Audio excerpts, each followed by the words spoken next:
Hello everyone, स्वागत है आप सबका आपके अपने यूट्यूब चैनल आर के मुनीम केमिस्ट्री क्लासेस पर। कोऑर्डिनेशन केमिस्ट्री हमने स्टार्ट कर दिया था। आज हम पढ़ेंगे आइसोमेरिज्म इन कोऑर्डिनेशन कंपाउंड। अब देखिए, अगर हम बात करें आइसोमेरिज्म की, तो आइसोमेरिज्म का मतलब क्या होता है? दो कंपाउंड जिनका मॉलिक्यूलर फॉर्मूला सेम है लेकिन कम से कम एक फिजिकल या केमिकल प्रॉपर्टी क्या हो, डिफरेंट हो, तो वो दोनों कंपाउंड जो है आपस में क्या कहलाते हैं? आइसोमर कहलाते हैं। और ये जो फिनोमेना है वो क्या कहलाता है? आइसोमेरिज्म। अब देखिए, मैक्सिमम जने ये डेफिनेशन याद करते हैं, same molecular formula but different structural formula. ये सही डेफिनेशन नहीं है आइसोमेरिज्म की। ऐसा क्यों? उसका रीजन है। क्या रीजन है? अगर हम बात करें आइसोमेरिज्म इन कोऑर्डिनेशन कंपाउंड की, तो इसको हम दो कैटेगरी में डिवाइड कर सकते हैं। एक है स्ट्रक्चरल आइसोमेरिज्म और दूसरी है स्टीरियो आइसोमेरिज्म। तो जो हम डेफिनेशन या मैक्सिमम स्टूडेंट डेफिनेशन याद करते हैं, same molecular formula but different structural formula, वो इसके लिए सही है, ओवरऑल आइसोमेरिज्म के लिए सही नहीं है। तो देखिए, यहाँ पर हम बहुत ज़्यादा डिटेल में नहीं जाएंगे, शॉर्ट में बात करते हैं। स्ट्रक्चरल आइसोमर जो है उसको 6 कैटेगरी में डिवाइड कर रखा है। सबसे पहले है आयोनाइजेशन आइसोमेरिज्म, सेकेंड है हाइड्रेट आइसोमेरिज्म, थर्ड है कोऑर्डिनेशन आइसोमेरिज्म, फोर्थ है लिंकेज आइसोमेरिज्म, फिफ्थ है लिगेंड आइसोमेरिज्म और सिक्स्थ है पॉलीमराइजेशन आइसोमेरिज्म। अब इसमें क्वेश्चन के पॉइंट ऑफ व्यू से बात करें तो सबसे ज़्यादा आयोनाइजेशन आइसोमेरिज्म पे क्वेश्चन आता है और उसके बाद आपके जो है लिंकेज आइसोमेरिज्म पे क्वेश्चन आता है। बाकी पे भी आता है लेकिन इतना ज़्यादा नहीं आता। तो यहाँ पर आयोनाइजेशन आइसोमेरिज्म और लिंकेज आइसोमेरिज्म, इसमें जो है क्वेश्चन ज़्यादा पूछे जाते हैं। अगर हम बात करें स्टीरियो आइसोमेरिज्म की, तो स्टीरियो आइसोमेरिज्म की अगर हम बात करें, दो तरह के दे रखे हैं, ज्योमेट्रिकल आइसोमेरिज्म और ऑप्टिकल आइसोमेरिज्म। एक एक करके सबको डिस्कस करते हैं। सबसे पहले बात करते हैं हम स्ट्रक्चरल आइसोमेरिज्म की। तो स्ट्रक्चरल आइसोमेरिज्म में सबसे पहले दे रखा है आयोनाइजेशन आइसोमेरिज्म। अब देखिए, यहाँ पर मैंने थ्योरी नहीं लिख रखी, मैं आपको बता देता हूँ मीनिंग क्या है। मेन जो है क्वेश्चन आपके एग्जाम्पल पे आएगा। अब आयोनाइजेशन आइसोमेरिज्म होती क्या है? तो जैसे मैंने आपको डेफिनेशन बताया कि आइसोमेरिज्म का मतलब क्या है, compound having same molecular formula. तो जैसे मान लीजिए एग्जाम्पल से मैं आपको डेफिनेशन समझाऊं कि ये और ये, इसका ओवरऑल मॉलिक्यूलर फॉर्मूला सेम है। मॉलिक्यूलर फॉर्मूले का मतलब क्या है कि भाई प्लेटिनम कितने हैं, इसमें भी एक है, इसमें भी एक है। अमोनिया मॉलिक्यूल या अमोनिया लिगेंड कितने हैं, इसमें भी 4 हैं और इसमें भी 4 हैं। ब्रोमीन कितने हैं, इसमें भी 2 ब्रोमीन है, इसमें भी 2 ब्रोमीन है। एटम की बात कर रहे हैं या आयन की बात करें, इसमें क्लोरीन कितने हैं, 2 हैं, इसमें भी 2 हैं। तो मॉलिक्यूलर फॉर्मूला सेम हो गया। तो यहाँ पर आयोनाइजेशन आइसोमेरिज्म की डेफिनेशन क्या है? डेफिनेशन ये है कि compound having same molecular formula but give different ion in aqueous solution. कहने का मतलब है मॉलिक्यूलर फॉर्मूला दोनों का सेम है। ये तो देखिए कॉमन पार्ट है आइसोमेरिज्म का कि मॉलिक्यूलर फॉर्मूला सेम होगा। डिफरेंस क्या है कि जब हम आयोनाइजेशन करेंगे, मतलब वाटर में हम इसको जब डिसॉल्व करेंगे, एक्वस सॉल्यूशन बनाएंगे, तो दोनों जो आयन देंगे वो डिफरेंट टाइप के आयन होंगे। कैसे? जैसे आपको साफ साफ दिख रहा है कि ये कॉम्प्लेक्स आयन होगा और 2 Br- आयन होंगे फर्स्ट वाले जो कंपाउंड है उसमें। और जब इसकी बात करेंगे तो यहाँ पर ये कॉम्प्लेक्स आयन होगा और 2 Cl- आयन होंगे। तो दोनों में क्या है कि जो आयन्स बनेंगे, इसमें कॉम्प्लेक्स आयन अलग है, इसमें कॉम्प्लेक्स आयन अलग है, इसमें काउंटर आयन Br- है, इसमें काउंटर आयन Cl- है। तो आयोनाइजेशन आइसोमेरिज्म का मतलब ये है कि जो आयोनाइजेशन होगा उसमें आयन जो होंगे वो डिफरेंट होंगे। ठीक है। दूसरे एग्जांपल की अगर हम बात करें, CONH3 5SO4Cl and CONH3 5Cl SO4, तो दोनों केस में अगर हम बात करें, इसमें काउंटर आयन जो है Cl है, इसमें काउंटर आयन सल्फेट है। तो जब आप इसका एक्वस सॉल्यूशन बनाओगे तो यहाँ पर ये कॉम्प्लेक्स आयन हो जाएगा और ये काउंटर आयन हो जाएगा, और इसमें ये कॉम्प्लेक्स आयन हो जाएगा और ये काउंटर आयन हो जाएगा। तो आयोनाइजेशन आइसोमेरिज्म का सिंपल सा तरीका ये है या सिंपल सा फंडा ये है कि कॉम्प्लेक्स आयन और काउंटर आयन जो है दोनों में डिफरेंट होते हैं।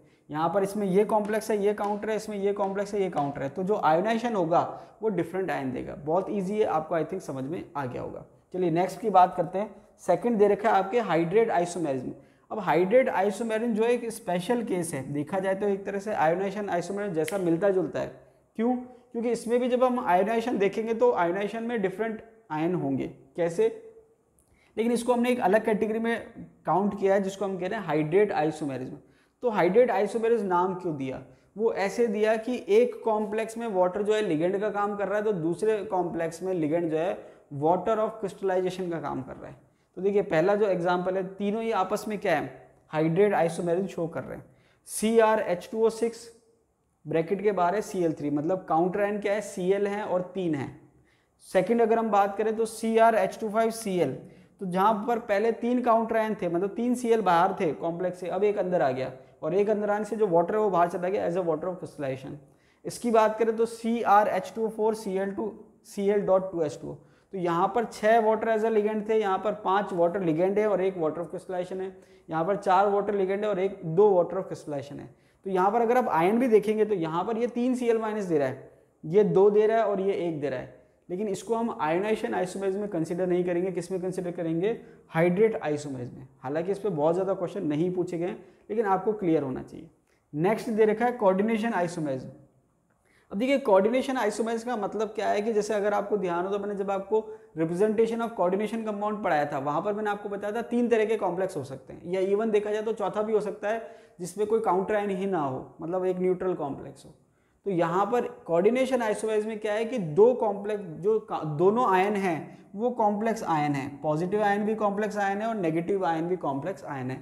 उसमें क्या होता है कि जो लिगेंड है वो एक्सचेंज हो जाता है, या हम कह सकते हैं कि मेटल एक्सचेंज हो सकता है, कुछ भी कह सकते हो आप। तो यहाँ पर अगर हम बात करें कोऑर्डिनेशन आइसोमेरिज्म की तो एग्जांपल से आपको क्लियर हो जाएगा कि जैसे ये है CrNH3 COCN6, तो अब आप क्या कह सकते हैं कि भाई या तो मेटल एक्सचेंज हो गया या लिगेंड एक्सचेंज हो गया। यहाँ पर जब आप देखेंगे तो ये हो गया CONH3 और CrCN6। तो यहाँ पर आप देखेंगे कि क्रोमियम जो है उसके साथ अमोनिया लिगेंड है, जबकि यहाँ पर क्रोमियम के साथ साइनाइड है, यहाँ पर कोबाल्ट के साथ साइनाइड लिगेंड है, जबकि यहाँ पर कोबाल्ट के साथ अमोनिया लिगेंड है। तो यहाँ पर क्या हो रहा है कि मेटल एक्सचेंज हो रहा है, या हम कह सकते हैं लिगेंड एक्सचेंज हो रहा है। तो ये जो है किसका एग्जाम्पल है? कोऑर्डिनेशन आइसोमेरिज्म का एग्जाम्पल है। किसका एग्जाम्पल है? Coordination isomerism. अब इसमें एक क्वेश्चन मेरा ये है, आप मुझे कमेंट बॉक्स में कमेंट करके आंसर बताना कि जब मैंने इसको इस फॉर्म में लिखा है तो मैंने ऐसा क्यों नहीं करा कि भाई मैं क्या करता कि क्रोमियम यही रहने देता और ये साइनाइड यहाँ लिख देता, और कोबाल्ट यही रहने देता और अमोनिया यहाँ लिख देता। मैंने ऐसा क्यों नहीं करा? मैंने ऐसा क्यों करा कि भाई मैंने अमोनिया तो यहीं रहने दिया और कोबाल्ट यहाँ लिख दिया और साइनाइड यहीं रहने दिया और क्रोमियम यहाँ लिख दिया। तो आपको मुझे कमेंट बॉक्स में कमेंट करके ये बताना है कि मैंने इसको ऐसे ही क्यों लिखा, क्रोमियम लिख के और साइनाइड क्यों नहीं लिखा और कोबाल्ट लिख के अमोनिया क्यों नहीं लिखा या अमीन क्यों नहीं लिखा। ये आप मुझे कमेंट बॉक्स में कमेंट करके बताइए। चलिए नेक्स्ट एग्जाम्पल दे रखा है PTNH3 PTCl4। अब यहाँ पर तो क्या था, जितने लिगेंड थे सारे के सारे एक्सचेंज हो गए, लेकिन इस केस में क्या है PTNH3 और PTCl4 दोनों मेटल सेम ही है। यहाँ पर 4 अमोनिया एक साइड है और 4 क्लोरीन एक साइड है। तो यहाँ पर क्या हुआ, 3 अमोनिया जो थे वो यहाँ रह गए, एक Cl आ गया और एक अमोनिया आगे चला गया, तो ये हो गया PTNH3 तो ये जो है कोऑर्डिनेशन आइसोमेरिज्म के एग्जाम्पल है। देखिए बहुत सबसे सिंपल टॉपिक है कोऑर्डिनेशन केमिस्ट्री का। स्ट्रक्चरल वाला तो और सिंपल है, कैसे आप एक बार पढ़ेंगे तो आपको समझ में आ जाएगा, और बहुत टिपिकल क्वेश्चन नहीं है। अब नाम से पता चल रहा है आयोनाइजेशन आइसोमेरिज्म, आयन जो होंगे वो डिफरेंट होंगे। दूसरा हाइड्रेट आइसोमेरिज्म, वाटर या तो लिगेंड होगा या वाटर क्रिस्टलाइजेशन होगा। कोऑर्डिनेशन आइसोमेरिज्म तो जो कोऑर्डिनेशन कॉम्प्लेक्स है, कोऑर्डिनेशन पॉलीहेड्रा है, वहां पर क्या होगा, डिफरेंस आ जाएगा। क्या डिफरेंस आ जाएगा? मेटल या लिगेंड आपस में क्या हो जाएंगे, एक्सचेंज हो जाएंगे। तो ये हमने बात कर ली कोऑर्डिनेशन आइसोमेरिज्म तक। नेक्स्ट है लिंकेज आइसोमेरिज्म। अब जैसे नाम से पता चल रहा है लिंकेज, लिंकेज का मतलब जो लिंक हो रहा है, जहां से लिंकेज है उसमें कुछ ना कुछ डिफरेंस होगा। तो यहाँ पर ये जो है कैसे पहचाना जाता है कि लिंकेज आइसोमेरिज्म प्रेजेंट है एम्बीडेंटेड लिगेंड से। और मैंने आपको जब एम्बीडेंटेड लिगेंड पढ़ाया था तब मैंने आपको बताया था कि ये काम आएगा आइसोमेरिज्म में। तो आपको एग्जाम्पल पता होने चाहिए एम्बीडेंटेड लिगेंड इसके, ठीक है। तो यहाँ पर एग्जाम्पल दे रखा है CONH35NO2 Cl2 and CONH35ONO Cl2। अब यहाँ पर एक इंपॉर्टेंट बात मैं आपको बता दूं, बाकी जब आप आइसोमेरिज्म शो करते हो तो वहाँ पर आपको 2 कॉम्प्लेक्स शो करने ज़रूरी होते हैं। कहने का मतलब क्या है कि 2 कंपाउंड आपको दिखाने हैं, फिर वो आप रिलेशन डिसाइड करोगे कि ये कौन सा आइसोमेरिज्म शो करेगा। लेकिन कई बार क्या होता है 2 ना शो करके वो केवल एक ही शो कर देता है। तो जब केवल एक ही शो करे तो वहाँ पर इस एग्जाम्पल के जो हैं चांस ज़्यादा हो जाते हैं। जैसे मान लीजिए कि केवल उसने ये वाला कॉम्प्लेक्स शो कर दिया कि भाई इसमें कौन सा आइसोमेरिज्म शो करेगा, तो वहाँ पर क्योंकि ये NO2 दे रखा है तो ये NO2ONO भी बनाता है, तो यहाँ पर आप इसको पहचान सकते हैं कि ये क्या शो करेगा, लिंकेज आइसोमेरिज्म। कहने का मतलब है जहाँ पर भी आपको एम्बीडेंटेड लिगेंड दिख जाए तो वो लिंकेज आइसोमेरिज्म का एग्जाम्पल होगा, ठीक है। आगे दे रखा है CrH2O5SCN और यहाँ क्या दे रखा है NCS। तो ये भी जो है किसका एग्जाम्पल है, एम्बीडेंटेड लिगेंड का, और किसका एग्जाम्पल है, लिंकेज आइसोमेरिज्म का। तो ये भी इंपॉर्टेंट है। तो मैंने आपसे कहा था दो सबसे ज़्यादा पूछे जाते हैं, एक आयोनाइजेशन वाला और एक लिंकेज आइसोमेरिज्म वाला एग्जाम्पल। ठीक है, बहुत ज़्यादा टिपिकल नहीं है। अगर आपको एग्जाम्पल ध्यान है एम्बिडेंटेड लिगेंड के तो आप आसानी से कर सकते हो। नेक्स्ट दे रखा है लिगेंड आइसोमेरिज्म।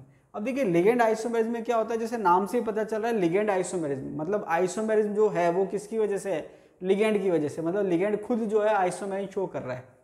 एग्जाम्पल क्या दे रखा है, CrNH3 C6H4Cl ब्रैकेट में 2 लिखा हुआ है। अब इसका क्या मतलब मैं आपको समझाऊंगा, Cl2। फॉर्मूला सब में सेम है। देखिए CrNH3 C6H4Cl, केवल डिफरेंस किस में आ रहा है, इसमें 2, इसमें 3, इसमें 4। इसको आप ऐसे समझ लीजिए कि अगर मान लीजिए ये लिगेंड है तो ये तो वो वैलेंसी होगी जो मेटल के साथ जुड़ रही है। इसके अलावा बचा Cl, तो देखिए C6H4, तो यहाँ पर 6 कार्बन हो गए, 4 हाइड्रोजन हो गए। अब जो वैलेंसी फ्री है, जो Cl जुड़ा हुआ है, वो Cl यहाँ पर हो सकता है, यहाँ पर हो सकता है, यहाँ पर हो सकता है। तो ये जो लिगेंड है ये खुद आइसोमेरिज्म शो कर रहा है कि भाई जो Cl की पोजीशन है वो क्या है, इसके रेस्पेक्ट में ऑर्थो पे है, मेटा पे है या पैरा पे। तो यहाँ पर मैंने लिख दिया 2, 3 और 4। तो 2 है तो अलग लिगेंड, मतलब लिगेंड जो है खुद आइसोमेरिज्म शो कर रहा है। तो ये किस में आता है, लिगेंड आइसोमेरिज्म। बहुत ज़्यादा इंपॉर्टेंट नहीं है, बहुत ज़्यादा क्वेश्चन नहीं आते, लेकिन नाम से आपको पता चल रहा है क्योंकि इसमें बहुत ज़्यादा ऑप्शन ऐसे नहीं है कि जो एग्जाम में पूछे जा सके। नेक्स्ट दे रखा है पॉलीमराइजेशन आइसोमेरिज्म। अब एक्चुअल में देखा जाए तो पॉलीमराइजेशन आइसोमेरिज्म जो है वो रियल में आइसोमेरिज्म नहीं है, लेकिन हमने यहाँ पर एज ए कैटेगरी डाल रखा है, मतलब इसको ऐसे दे रखा है, लेकिन रियल में ये आइसोमर नहीं है। क्यों? क्योंकि जो रियल में आइसोमर होता है उसकी कंडीशन क्या है कि मॉलिक्यूलर फॉर्मूला सेम होना चाहिए, जबकि यहाँ पर मॉलिक्यूलर फॉर्मूला ही सेम नहीं है। ठीक है, फिर भी एक अलग से कैटेगरी बना रखी है। तो पॉलीमराइजेशन आइसोमेरिज्म का मतलब क्या, जैसे नाम में पता चल रहा है पॉलीमराइजेशन, पॉलीमराइजेशन का मतलब पॉलीमर, पॉलीमर का मतलब क्या होता है, रिपीटेड चेन, रिपीट होती रहती है, जो यूनिट होती है वो बार बार रिपीट होती रहती है। तो यहाँ पर क्या दे रखा है, सेम इंपीरिकल फॉर्मूला। अब यहाँ पर इसकी स्पेशल कंडीशन क्या है कि मॉलिक्यूलर फॉर्मूला सेम नहीं है। क्या सेम है, इंपीरिकल फॉर्मूला, डिफरेंट क्या है, मॉलिक्यूलर फॉर्मूला। तो ये एक्चुअल में आइसोमर की कैटेगरी में नहीं आता, लेकिन फिर भी एक क्लास दे रखा है तो हम पढ़ लेते हैं। अब इंपीरिकल फॉर्मूला क्या होता है ये मैंने आपको बताया था सॉल्यूशन के एक न्यूमेरिकल में। इंपीरिकल फॉर्मूला का सीधा सा मतलब ये है कि जो भी आपके एलिमेंट्स हैं या आयंस है जो भी है, उनका सिंपल रेशो जो है वो जो फॉर्मूला होता है वो इंपीरिकल फॉर्मूला कहलाता है। जैसे मान लीजिए अगर मैं लिख रहा हूँ ऑर्गेनिक के एग्जांपल से समझा देता हूँ, जैसे C2H6, तो इसका इंपीरिकल फॉर्मूला क्या होगा, कार्बन इस टू हाइड्रोजन इस टू 1:3, तो C1H3 या सिंपल CH3, ये इसका इंपीरिकल फॉर्मूला हो जाएगा। मतलब जो सिंपलेस्ट रेशो होता है वो उसका इंपीरिकल फॉर्मूला हो जाता है। तो जैसे कार्बन की संख्या 2 है और हाइड्रोजन की 6 है, तो इसका मैं सिंपल रेशो निकालूं तो ओवरऑल को 2 से डिवाइड करूंगा तो 1 और 3 आ जाएगा, तो ये हो जाएगा CH3। अब अगर हम यहाँ पर बात करें तो देखिए एग्जाम्पल क्या दे रखा है, PTNH3 ये तो एक कंपाउंड हो गया। दूसरा कंपाउंड क्या दे रखा है, PTNH3 PTCl4। तो यहाँ पर क्या है कि इसका इंपीरिकल फॉर्मूला क्या है, 1 प्लेटिनम 2 अमीन और 2 क्लोरीन। ये तो इसका मॉलिक्यूलर फॉर्मूला है कि 2 प्लेटिनम है, 4 अमीन है और 4 क्लोरीन है। तो इसको अगर मैं सिंपल 2 से डिवाइड करूं तो 1 प्लेटिनम आ जाएगा, 2 अमीन आ जाएंगे और 2 क्लोरीन आ जाएंगे। तो ये इंपीरिकल फॉर्मूला सेम है, मॉलिक्यूलर फॉर्मूला क्या है, डिफरेंट है। मॉलिक्यूलर फॉर्मूला क्या है, डिफरेंट है। तो ये आपके एग्जाम्पल हो गया पॉलीमराइजेशन आइसोमेरिज्म का। अब ये आपके स्ट्रक्चरल आइसोमेरिज्म कंप्लीट हो गया। देखिए स्ट्रक्चरल आइसोमेरिज्म बहुत ईजी है और बहुत ज़्यादा इसमें क्वेश्चन की वैरायटी भी नहीं है। केवल आयोनाइजेशन आइसोमेरिज्म और लिंकेज आइसोमेरिज्म पे ज़्यादा क्वेश्चन आते हैं, बाकी पे भी आ रखे हैं, ऐसा नहीं है आ नहीं रखे, लेकिन बहुत कम आ रखे हैं। ठीक है, कोऑर्डिनेशन वाला भी पूछ रखा है। अब नेक्स्ट हम बात करते हैं स्टीरियो आइसोमर की और ज्योमेट्रिकल आइसोमर्स की। तो देखिए अगर हम दोनों में डेफिनेशन कंपेयर करें तो स्ट्रक्चरल आइसोमर का मतलब क्या है, molecular formula same but structural formula different. Structural formula का मतलब है कि बॉन्डिंग कैसे हो रही है। लेकिन अगर हम बात करें स्टीरियो आइसोमर की तो मॉलिक्यूलर फॉर्मूला भी सेम होता है, स्ट्रक्चरल फॉर्मूला भी सेम होता है, लेकिन जो 3 डायमेंशनल स्पेशल अरेंजमेंट होता है, स्पैटियल अरेंजमेंट होता है, वो डिफरेंट होता है। अभी यहाँ पर अगर हम बात करें स्टीरियो आइसोमर में पहला दे रहेगा ज्योमेट्रिकल आइसोमर। तो देखिए ऑर्गेनिक में भी आएगा, आपके यहाँ पर भी है ज्योमेट्रिकल आइसोमेरिज्म। अब ज्योमेट्रिकल आइसोमेरिज्म क्यों जनरेट होती है या ज्योमेट्रिकल आइसोमेरिज्म शो क्यों होती है, तो एक जब हम बात करते हैं फिजिकल प्रॉपर्टी की, मैंने आपसे स्टार्टिंग में कहा कम से कम एक फिजिकल या केमिकल प्रॉपर्टी डिफरेंट होनी चाहिए। तो जब हम फिजिकल प्रॉपर्टी की बात करते हैं तो वहाँ पर फिजिकल प्रॉपर्टी एक प्रॉपर्टी पर डिपेंड करती है, इंटर एटॉमिक डिस्टेंस, कि इंटर एटॉमिक डिस्टेंस क्या है। अगर इंटर एटॉमिक डिस्टेंस वेरी होगा तो फिजिकल प्रॉपर्टी भी क्या होगी, वेरी करेगी। समझ में आ रही बात। तो यहाँ पर अगर हम देखें इंटर एटॉमिक डिस्टेंस वेरी करेगा तो फिजिकल प्रॉपर्टी वेरी करेगी। अब इसको एक एग्जांपल से समझते हैं। देखिए पहले इसी के एग्जांपल को लेंगे, इसी को समझते हैं। कोऑर्डिनेशन नंबर 4, इसमें दो केस हैं आपके, कोऑर्डिनेशन नंबर 4 और कोऑर्डिनेशन नंबर 6। कोऑर्डिनेशन नंबर अगर 4 की बात करें तो देखिए कोऑर्डिनेशन नंबर 4 में दो स्ट्रक्चर हो सकती है। कोऑर्डिनेशन नंबर अगर हम 4 की बात करें तो दो स्ट्रक्चर हो सकती है, एक होती है स्क्वायर प्लेनर और एक होती है टेट्राहेड्रल। तो अगर आपको ध्यान हो तो मैंने आपसे पढ़ाया था, जब मैं आपको आइसोमेरिज्म जब मैं आपको हाइब्रिडेशन पढ़ा रहा था तब मैंने आपसे कहा था कि कोऑर्डिनेशन नंबर 4 है तो दो स्ट्रक्चर हो सकती है, टेट्राहेड्रल और स्क्वायर प्लेनर। तो टेट्राहेड्रल जो स्ट्रक्चर होती है, मैंने आपसे कहा था कि हाइब्रिडेशन का कंसेप्ट आया क्यों, वहां पर समझाया था। ये अगर मैं कह रहा हूं कि ये टेट्राहेड्रल स्ट्रक्चर है तो यहाँ पर ये चारों पोजीशन सेम है, इसकी डिस्टेंस इससे, इससे और इससे सबसे बराबर है। लेकिन अगर मैं स्क्वायर प्लेनर की बात कर रहा हूँ, जैसे मैं कह रहा हूँ कि स्क्वायर प्लेनर स्ट्रक्चर है, तो यहाँ पर बना देता हूँ, ठीक है। तो यहाँ पर अगर आप पोजीशन की बात करोगे तो 1, 2, 3 और 4। अब 1 की जो डिस्टेंस है वो 2 और 4 से तो बराबर है, लेकिन 3 से बराबर नहीं है। 3 से इसकी डिस्टेंस क्या है, ज़्यादा है। ऐसे ही 2 की जो डिस्टेंस है 1 और 3 से तो बराबर है, लेकिन 4 से ज़्यादा है। तो कहने का मतलब ये है कि जो ओवरऑल एटॉमिक डिस्टेंस है, इंटर एटॉमिक डिस्टेंस है, वो सेम नहीं है, वेरी कर रही है। समझ में आ गई बात। सारी पोजीशन सेम नहीं है, जैसे टेट्राहेड्रल में सेम होती है वैसे यहाँ सेम नहीं है। तो टेट्राहेड्रल में क्योंकि सारी पोजीशन सेम होती है तो वहां पर ज्योमेट्रिकल आइसोमर का कंसेप्ट नहीं लगता। जब आपके इंटर एटॉमिक डिस्टेंस वेरी कर रही है वहां पर आपके ज्योमेट्रिकल आइसोमर का कंसेप्ट लगेगा। कैसे लगेगा, अब जैसे यहाँ पर दे रखा है कोऑर्डिनेशन नंबर 4, तो ये कह रहा है shown by square planar complexes. तो जो स्क्वायर प्लेनर कॉम्प्लेक्सेस है वो ज्योमेट्रिकल आइसोमर शो कर सकते हैं, टेट्राहेड्रल कॉम्प्लेक्स शो नहीं कर सकते। अब स्क्वायर प्लेनर में भी कौन करेंगे कौन नहीं करेंगे, इसको हम एग्जाम्पल से समझते हैं। अब देखिए एग्जाम्पल से अगर हम समझें तो यहाँ पर क्या है कि सेंटर में तो हम मान लेते हैं मेटल, सेंटर में हम क्या मान लेते हैं, मेटल। और उसके बाद हम लिगेंड अज्यूम करते हैं कि लिगेंड क्या क्या हो सकते हैं, तो वो ज्योमेट्रिकल शो करेगा या नहीं करेगा। पॉसिबिलिटी हमको चेक करनी है कि 2 कंपाउंड या 2 से ज़्यादा कंपाउंड बन सकते हैं या नहीं बन सकते, और अगर 2 हम बना रहे हैं तो सारे सेम है या नहीं है। अब जैसे मान लीजिए मैंने कहा कि कॉम्प्लेक्स तो स्क्वायर प्लेनर ज्योमेट्री शो कर रहा है, लेकिन जो 4 लिगेंड है वो चारों के चारों सेम है। जब चारों के चारों सेम है तो इसके अलावा कोई इसकी स्ट्रक्चर बन ही नहीं सकती है। तो जब इसकी कोई स्ट्रक्चर नहीं बनेगी तो वो ज्योमेट्रिकल आइसोमर शो नहीं करेगा। इसका मतलब अगर आपको दे रखा है Ma4 तो वो ज्योमेट्रिकल आइसोमर शो नहीं कर रहा। अब मैंने इसका फॉर्मूला मैंने क्या लिखा, सिंपल Ma4, ये ज्योमेट्रिकल आइसोमर नहीं दे रहा। फिर मैंने लिखा A का मतलब है लिगेंड, कोई सा भी मोनोडेंटेड लिगेंड है वो हो जाएगा। फिर मैंने लिखा Ma3B, तो मैंने एक A को हटा के B लगा दिया। फिर मैंने कहा कि मान लीजिए चलिए ये B है। अब इसमें भी अगर आप B की कोई भी पोजीशन चेंज करेंगे तो भी कोई नई स्ट्रक्चर बनने वाली नहीं है। अब जैसे मान लीजिए अब आप कहें कि सर B को यहाँ से हटा के यहाँ रख दूँ और यहाँ A रख दूँ, तो बात एक ही है। वो अगर आप रोटेट करोगे तो आपको स्ट्रक्चर मिल जाएगी, तो रोटेट करने से अगर स्ट्रक्चर मिल रही है तो वो सेम ही स्ट्रक्चर मानी जाएगी। तो यहाँ पर भी ये ज्योमेट्रिकल शो नहीं कर रहा, ठीक है, तो ये भी ज्योमेट्रिकल शो नहीं कर रहा। अब मैंने कहा Ma2 और B2 ये स्ट्रक्चर अज्यूम करते हैं। तो जब ये स्ट्रक्चर अज्यूम करी तो यहाँ पर मैंने कहा एक और B आ गया। अब पॉसिबिलिटी बन गई है, क्या पॉसिबिलिटी बन गई है कि या तो दोनों भी पास पास आ जाएं, क्योंकि मैंने क्या कहा था 2 पोजीशन है, या तो पास वाली या दूर वाली। पास वाली पोजीशन को कहते हैं सिस पोजीशन और दूर वाली पोजीशन को कहते हैं ट्रांस पोजीशन। तो यहाँ पर दोनों भी और दोनों ए जो है सिस पोजीशन पे है। अगर मैं इसको अपोजिट साइड कर दूं तो ये हो जाएगा आपके ए, ये बी, ये ए और ये बी। तो अब जो है दोनों ए आपस में पास पास नहीं है, दूर दूर है, और दोनों बी आपस में पास पास नहीं है, दूर दूर है।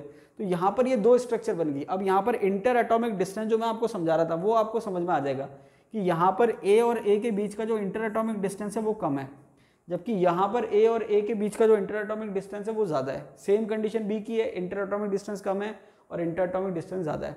तो जब दोनों केस में इंटर एटॉमिक डिस्टेंस वेरी कर रहा है तो उसकी फिजिकल प्रॉपर्टी भी वेरी करती है। तो ये आपस में क्या कहलाते हैं, ज्योमेट्रिकल आइसोमर। तो यहाँ पर जो क्वेश्चन आता है वो इस तरीके से आता है कि निम्न में से कौन जो है ज्योमेट्रिकल आइसोमर शो करेगा, ज्यामितीय समवायता शो करेगा, ठीक है। अब यहाँ पर क्या है कि वो ये भी पूछेगा, एक तो ये पूछेगा कि कौन शो करेगा कौन नहीं करेगा, या फिर वो ये भी पूछ सकता है कि कितने ज्योमेट्रिकल आइसोमर शो करेगा। तो ये मैंने आपको एक केस बता दिया। तो इस केस में अगर हम देखें Ma2B2 तो यहाँ पर दे रखा है 2 ज्योमेट्रिकल आइसोमर, मतलब 2 तरह के ज्योमेट्रिकल आइसोमर शो करेगा। पर्टिकुलर एग्जांपल दे दिया इसने PTNH3 2Cl2, मतलब 2 लिगेंड एक जैसे हैं और 2 लिगेंड एक जैसे हैं। तो जैसे मैंने आपको वहां समझाया था, सेम कंसेप्ट यहाँ पर है, दोनों अमोनिया पास पास हैं, दोनों Cl पास पास हैं, सिस हो जाएगा ये, इसको हम क्या कहेंगे, सिस। यहाँ पर दोनों Cl अपोजिट है, दोनों अमोनिया अपोजिट है, तो ये हो जाएगा ट्रांस। तो समझ में आ गई बात। तो स्क्वायर प्लेनर कॉम्प्लेक्स है और दो तरह के लिगेंड है, 2 लिगेंड सेम है, 2 लिगेंड सेम है, तो वो 2 ज्योमेट्रिकल आइसोमर शो करेंगे, एक सिस और एक ट्रांस। अब देखिए आगे दे रखा है MAB2 टाइप कॉम्प्लेक्सेस। अब देखिए यहां पर पहले मैंने लिखा था A2B2, अब मैंने कैसे लिखा है, ब्रैकेट में AB और होल ट्वाइस, तो दोनों में डिफरेंस है। अगर मैं A2B2 लिख रहा हूं, इसका मतलब A जो है मोनोडेंटेड लिगेंड है, उसकी संख्या 2 है, और B जो है डिफरेंट टाइप का मोनोडेंटेड लिगेंड है, उसकी संख्या भी 2 है। यहां पर मैं जब लिख रहा हूं AB होल ट्वाइस, इसका मतलब क्या है कि अगर मैं कोई चीज ब्रैकेट में लिख रहा हूं, इसका मतलब वो पॉलीडेंटेड लिगेंड को बता रहा है। पॉलीडेंटेड का मतलब डेंटिसिटी एक से ज्यादा है। तो अगर मैं लिख रहा हूं AB, इसका मतलब 2 डोनर एटम है और वो भी डिफरेंट है, तो ये बता रहा है बाइडेंटेड लिगेंड को। अगर मैं AA होल ट्वाइस लिखता, सॉरी ब्रैकेट लिखता, तो वो बताता बाइडेंटेड और सिमेट्रिकल। और अगर मैंने लिखा है AB ब्रैकेट, इसका मतलब ये बाइडेंटेड है और एसिमेट्रिकल है। समझ रही बात। तो जब मैं आपको लिगेंड बता रहा था बाइडेंटेड, तब मैंने आपको बताया था कि ये सिमेट्रिकल है और ये एसिमेट्रिकल है। तो वहां पर मैंने आपको इसलिए बताया था कि जो सिमेट्रिकल वाले हैं वो ज्योमेट्रिकल शो नहीं करेंगे, लेकिन जो एसिमेट्रिकल वाले हैं वो ज्योमेट्रिकल शो करेंगे। सिमेट्रिकल को हम AA से बताते हैं और एसिमेट्रिकल को हम AB से बताते हैं। तो जैसे ऑक्जेलेट है, इथिलीन डायमीन है, वो AA से रिप्रेजेंट होगा। अब देखिए जिन्होंने नहीं देखा वीडियो, वो वीडियो देख लेना, वरना उनको समझ में नहीं आएगा। जो लास्ट वीडियो वो देख लेना, प्रीवियस वीडियो देख लेना, तब आपको ये समझ में आएगा। तो ये AB जो है वो बाइडेंटेड लिगेंड को बता रहा है, और वो भी कौन से है, जिसमें सिमेट्री प्रेजेंट नहीं है, एसिमेट्रिकल। चलिए आगे बात करते हैं। शो 2 ज्योमेट्रिकल आइसोमर, मतलब ये 2 ज्योमेट्रिकल आइसोमर शो करते हैं। एग्जाम्पल से आपको ज़्यादा बेहतर समझ में आएगा। ये आपके एग्जाम्पल है ग्लाइसिनेट का, मतलब ये जो लिगेंड है ये आपके क्या है, ग्लाइसिनेट, या IUPAC की अगर हम बात करें तो ग्लाइसिनेटो कह सकते हैं। ठीक है, तो ये आपके जो ग्लाइसिन है वो आपके क्या होता है, अमीनो एसिड होता है, और ऐसा अमीनो एसिड जो ऑप्टिकली इनएक्टिव है इकलौता है, बाकी सारे ऑप्टिकली एक्टिव होते हैं। तो वैसे ही एसिड होता है, लेकिन जब एज ए लिगेंड काम में लेते हैं तो H हट जाता है। तो यहाँ पर ये आपके ग्लाइसिनेटो है 2। अब ये क्या है, एसिमेट्रिकल क्यों कह रहे हैं, क्योंकि यहाँ पर एनवायरमेंट जो है वो डिफरेंट है। यहाँ पर नाइट्रोजन है डोनर एटम, यहाँ पर ऑक्सीजन है। तो वो ऐसे भी पूछ सकता है कि जो ग्लाइसिनेट है या जो ग्लाइसिन है एज ए लिगेंड बिहेव कर रहा है, उसके डोनर एटम बताइए। तो हम क्या करते हैं, फिर कंफ्यूज जाते हैं। तो आपको एक्चुअल में पता होना चाहिए कि स्ट्रक्चर क्या है। तो डोनर एटम क्या है, एक नाइट्रोजन और एक ऑक्सीजन। अब क्योंकि सिमेट्रिकल एनवायरमेंट नहीं है, एक नाइट्रोजन एक ऑक्सीजन है, तो यहाँ पे दूसरी साइड भी ग्लाइसिनेटो है, नाइट्रोजन और ऑक्सीजन। अब ये ज्योमेट्रिकल शो कैसे कर रहा है कि भाई नाइट्रोजन नाइट्रोजन सिस है और ऑक्सीजन ऑक्सीजन सिस है। यहाँ पर क्या हो गया, नाइट्रोजन नाइट्रोजन ट्रांस हो गए और ऑक्सीजन ऑक्सीजन क्या हो गए, ट्रांस हो गए। समझ में आ रही बात। तो दोनों ऑक्सीजन सिस थे, दोनों नाइट्रोजन सिस थे, यहाँ पर दोनों ऑक्सीजन ट्रांस हो गए, दोनों नाइट्रोजन ट्रांस हो गए। तो ये सिस ट्रांस आइसोमेरिज्म शो कर रहा है। मतलब कितने ज्योमेट्रिकल आइसोमर शो कर रहा है, 2। क्लियर है। अब देखिए ये तो फिक्स है कि भाई ये तो दोनों सिस पोजीशन पे होंगे। अगर कोई बाइडेंटेड लिगेंड है तो जो 2 उसके कोऑर्डिनेट बॉन्ड हैं वो सिस पे ही लगाने। अब आप ये कोशिश मत करना कि सर हम तो इस नाइट्रोजन का कोऑर्डिनेट बॉन्ड यहाँ लगाएंगे और इस ऑक्सीजन को यहाँ लगाएंगे, ऐसा नहीं होगा। ठीक है, सिस पोजीशन पे होगा। जो 4 जो पोजीशन है स्क्वायर की, वो चारों पोजीशन में से 2 सिस पोजीशन है, वहाँ पर ही आएगा ये। ठीक है, इसको अगर सिंपल हम शो करें तो इसको सिंपल ऐसे शो कर सकते हैं कि भाई ये आपने कॉम्प्लेक्स शो करा, तो ये A हो गया, ये मान लीजिए B हो गया, ये A हो गया और ये B हो गया। तो अब A B को आप इसको ऐसे सिस पे ही शो कर सकते हैं, ऐसे नहीं कि ये A और इस B से ये जो है ब्रिज लिगेंड हो, ऐसा पॉसिबल, ब्रिज का मतलब बाइडेंटेड लिगेंड हो, ऐसा पॉसिबल नहीं होगा। ट्रांस पे नहीं जाएगा, सिस पे रहेगा। नेक्स्ट कॉम्प्लेक्स की अगर हम बात करें तो ये है Ma2BC। अब देखिए इंपॉर्टेंट है ये, क्योंकि यहाँ पर ये बाइडेंटेड लिगेंड का कंसेप्ट है, इसलिए इंपॉर्टेंट है। थोड़ा सा डिफरेंट है, बाकी तो सिंपल ही है। Ma2BC type complex. अब यहाँ पर अगर कोई पूछे कि भाई ये कितने ज्योमेट्रिकल आइसोमर शो करेगा, तो आंसर क्या होगा, शो, हाँ Ma2BC ये कितने ज्योमेट्रिकल आइसोमर शो करेगा, तो आंसर हो जाएगा शो 2 ज्योमेट्रिकल आइसोमर। अब यहाँ पर आपको ध्यान रखना है A3B हो चाहे B3A हो, वो ज्योमेट्रिकल शो नहीं करेगा। लेकिन A2B2 हो वो भी ज्योमेट्रिकल शो करेगा और A2BC हो वो भी ज्योमेट्रिकल शो करेगा। तो यहाँ पर ये क्या कहना चाह रहा है कि दो लिगेंड तो सेम है और दो डिफरेंट है बिल्कुल, तो टोटल 3 तरह के लिगेंड हो गए, 3 वैरायटी हो गई। तो यहाँ पर भी बहुत ज़्यादा पॉसिबिलिटी नहीं है। अब आप सोचेंगे भाई लिगेंड की वैरायटी बढ़ रही है तो नंबर ऑफ ज्योमेट्रिकल आइसोमर बढ़ने चाहिए, नहीं बढ़ पाएंगे। क्यों? क्योंकि हम पॉसिबिलिटी चेक करते हैं। तो यहाँ पर आप क्या देखेंगे, दो सेम है और दो डिफरेंट है।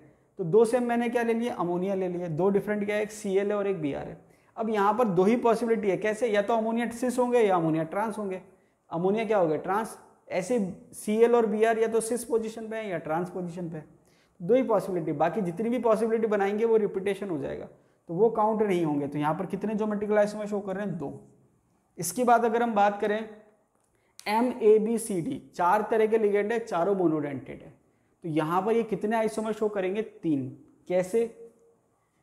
अब देखिए ओवरऑल सिस ट्रांस तो कह नहीं सकते, लेकिन यहाँ पर अगर हम पोजीशन की बात करें तो ट्रांस पोजीशन हम किसको कहते हैं, जो बिल्कुल अपोजिट होगी। जैसे मान लीजिए इसकी ट्रांस पोजीशन ये वाली है, बाकी दोनों सिस पोजीशन है। तो अब यहाँ पर जो हैं कितने आइसोमर शो होंगे, 3। कैसे? अमोनिया के ट्रांस में पिरिडीन, या फिर आप देखेंगे कि चारों में किसकी पोजीशन फिक्स आ रही है, तो पिरिडीन की पोजीशन फिक्स आ रही है, तीनों में पिरिडीन की पोजीशन फिक्स है। तो पिरिडीन के रेफरेंस से समझते हैं।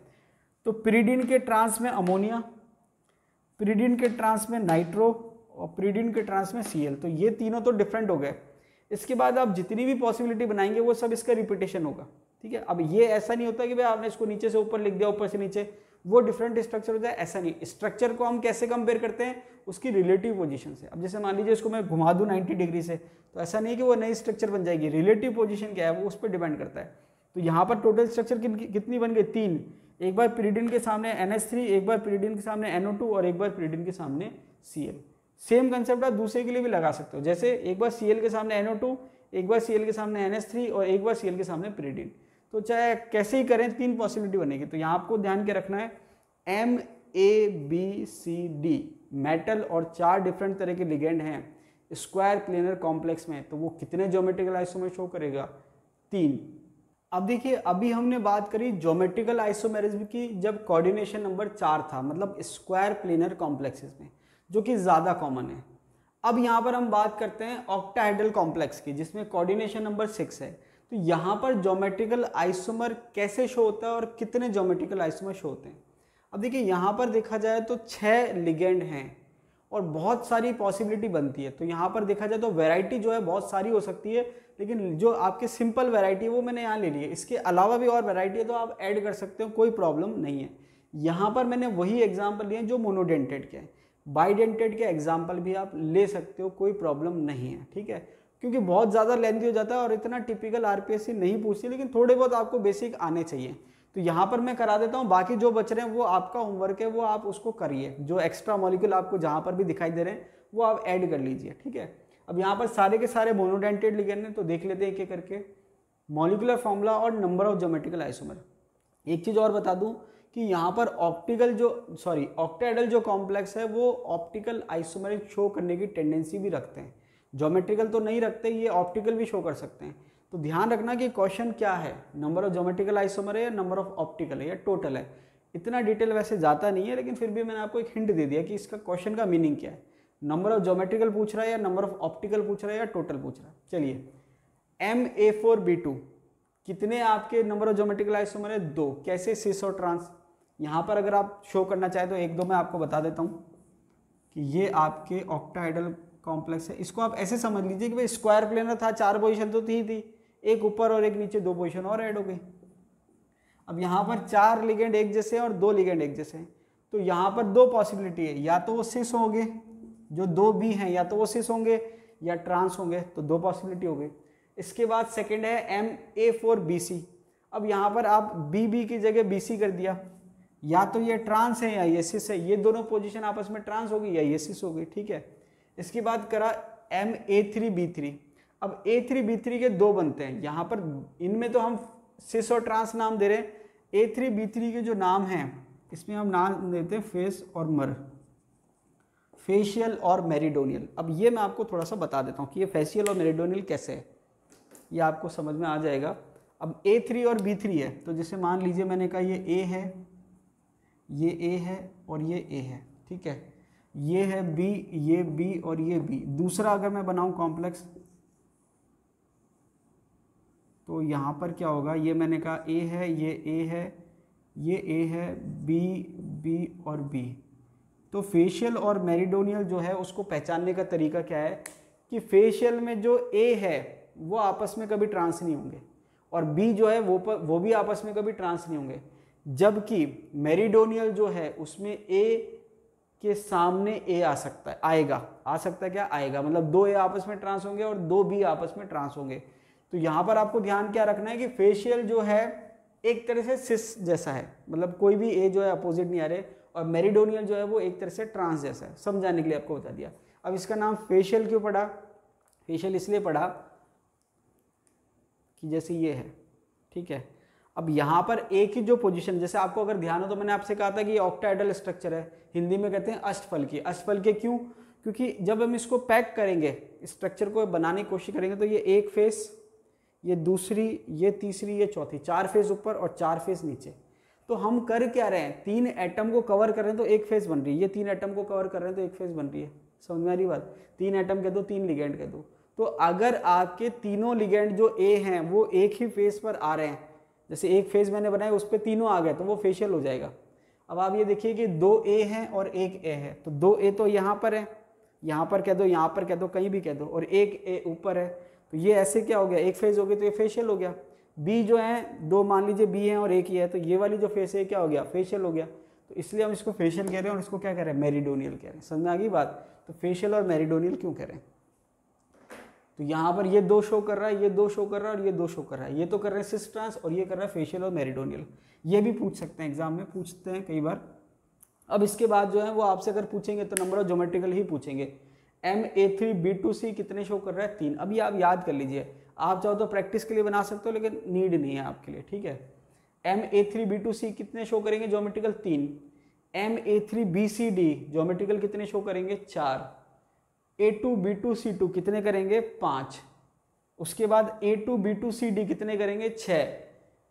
A2BCDE कितने करेंगे, 9। और अगर मैं बात करूं सारे के सारे अलग है तो टोटल कितने ज्योमेट्रिकल आइसोमर है, 15। ठीक है, तो यहाँ पर नेट की क्लास में बताते हैं कि भाई ये कैसे आ रहे हैं 15, तो वो यहाँ पर नीड नहीं है। अब एक चीज़ मैं आपको और बता दूं कि ये अगर आपसे कोई पूछता है कि भाई इसके टोटल ज्योमेट्रिकल आइसोमर कितने होंगे, तो आप क्या कहोगे, 15।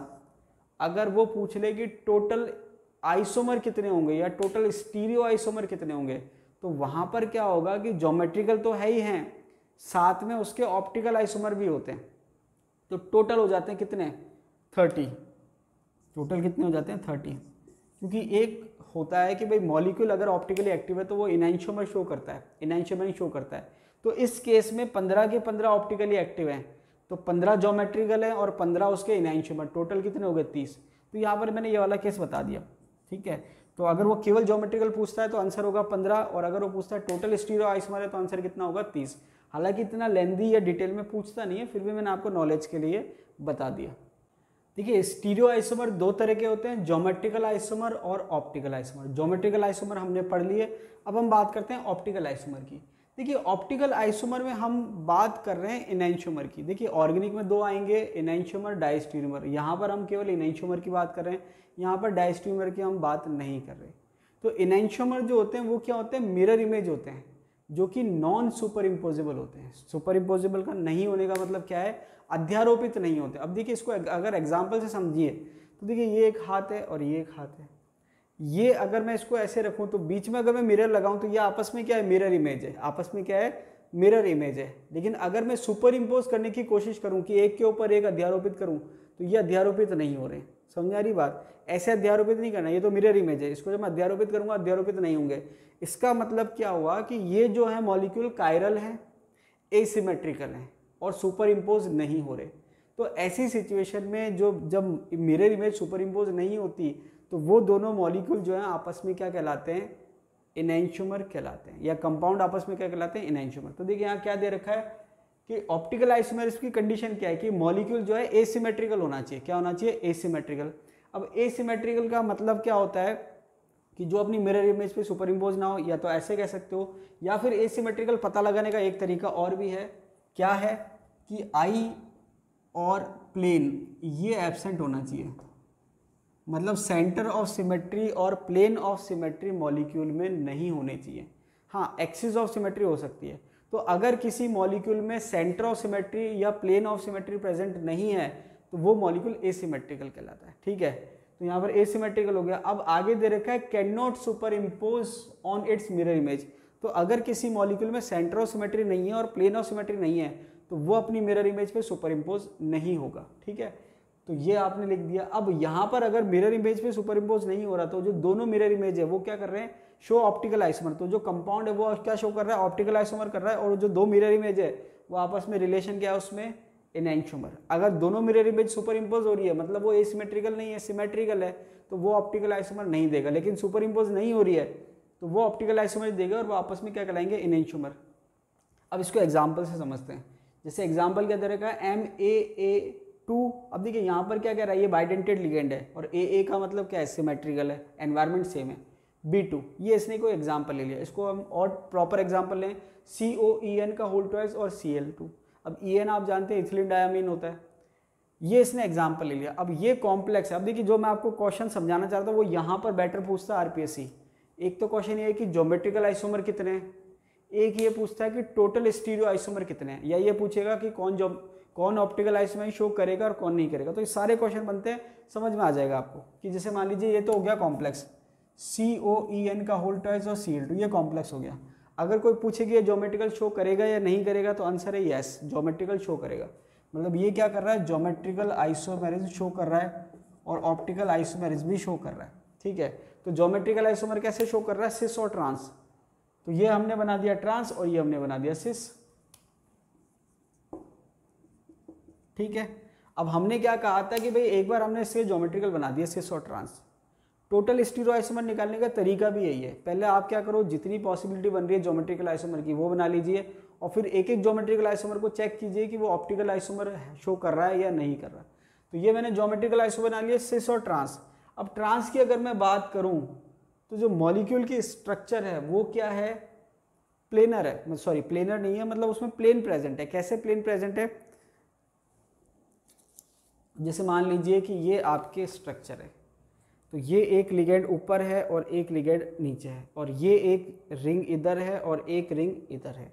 ठीक है, अब अगर मैं ऐसे प्लेन लगाता हूँ तो ये रिंग के सामने ये रिंग आ जाएगी as it is mirror image, और ये जो एटम है लाइन पे ये कट जाएंगे, एटम क्या हो जाएंगे, कट जाएंगे, मतलब हाफ हाफ मिरर इमेज हो जाएगी। इसको मैं चाहूँ तो ऐसे भी प्लेन लगा सकता हूँ, ये रिंग आधी मिरर इमेज हो गई, ये रिंग आधी मिरर इमेज हो गई और ये एटम आधे आधे कट के बीच वाले। समझ आ रही बात। और या फिर आप सिंपल ये वाला प्लेन लगा दीजिए, तो ये रिंग जो है आधी आधी कट गई, ये रिंग आधी आधी कट गई और ऊपर और नीचे क्या हो गई, मिरर इमेज। डायगोनल प्लेन नहीं लगेगा, लेकिन क्यों, क्योंकि ये जो रिंग दिख रही है इसकी मिरर इमेज यहाँ नहीं बनेगी। अब देखिए बहुत ज़्यादा इमेजिनेशन की आपको ज़रूरत नहीं है, क्योंकि बहुत ज़्यादा डिटेल में आपके कोई क्वेश्चन नहीं आ रहा, केवल समझाने के लिए मैंने कोशिश करी है। नहीं आ रहा तो कोई प्रॉब्लम नहीं है, क्योंकि यहाँ पर आपको डायरेक्ट आंसर या मॉलिक्यूल याद करना है। तो ये मैंने आपको समझाने की कोशिश करी कि ये प्लेन लग जाएगा, ये प्लेन लग जाएगा और ये प्लेन लग जाएगा, 3 प्लेन लग जाएंगे, लेकिन ये वाला प्लेन नहीं लगेगा। ठीक है, ये वाला प्लेन क्यों नहीं लगेगा, क्योंकि इसको आप ऐसे समझिए कि भाई ये आपके ऐसे है। ठीक है, तो अगर आप ऐसे करेंगे